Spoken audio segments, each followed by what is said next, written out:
9 TV digital news కి స్వాగతం। కర్నూలు జిల్లా ఎమ్మిగనూరులోని నామినేషన్ దాఖలు 6వ రోజున ఎమ్మిగనూరు నియోజకవర్గం కాంగ్రెస్ పార్టీ అభ్యర్థిగా ఖాసిం వలీ నామినేషన్ దాఖలు చేశారు।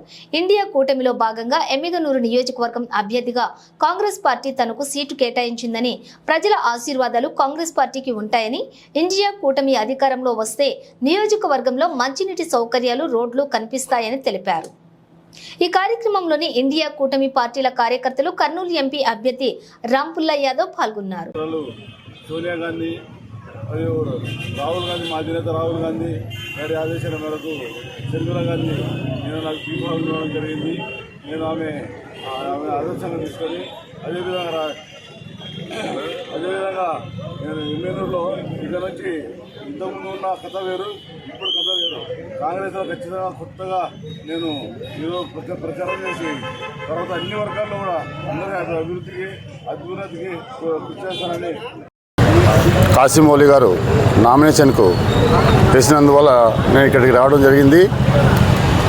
ఇప్పుడు మా పార్టీ మంచి అభ్యర్థులను చూసి ఎలాగైనా ఓటు శాతం పెంచుకొని గెలిచే వాళ్ళకే టికెట్ ఇస్తామని చెప్పి ఎంక్వైరీ చేసి దాంట్లో ఖాసిం వలీ గారు ఇక్కడ సీటు ఇవ్వడం జరిగింది। మాకు కర్నూలు పార్లమెంటు అభ్యర్థికి, ఎమ్మెల్యే అభ్యర్థికి హస్తం గుర్తుకు ఓటు వేసి గెలిపిస్తే మేము చేసే కార్యక్రమాలు ఫస్ట్ గుండ్రేవల నుంచి ప్రాజెక్టులు తయారు చేసి ఇక్కడ తాగునీరు, సాగునీరు, అలాగే ఈ పశ్చిమ ప్రాంతంలో చాలా వెనుకబడిన గ్రామ తాలూకాలు ఉన్నాయి।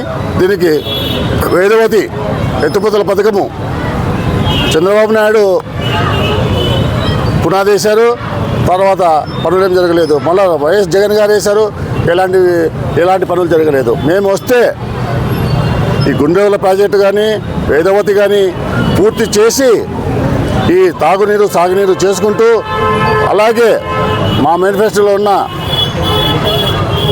ప్రజలకు, మహిళలకు ముఖ్యంగా నెలకు 8,333 రూపాయల ప్రకారము సంవత్సరానికి ₹1,00,000 ఇస్తూ, రైతులకు రుణమాఫీ 2 లక్షల రూపాయలు చేస్తామని చెప్పేసి, అలాగే నిరుపేద ప్రజలకు 5 లక్షల రూపాయలతో ఇల్లు కట్టిస్తూ, అలాగే ఇంకా ఎల్కేజీ నుండి పీజీ వరకు ఉచిత విద్య అందుతూ, అలాగే దాన్ని ఏమంటారు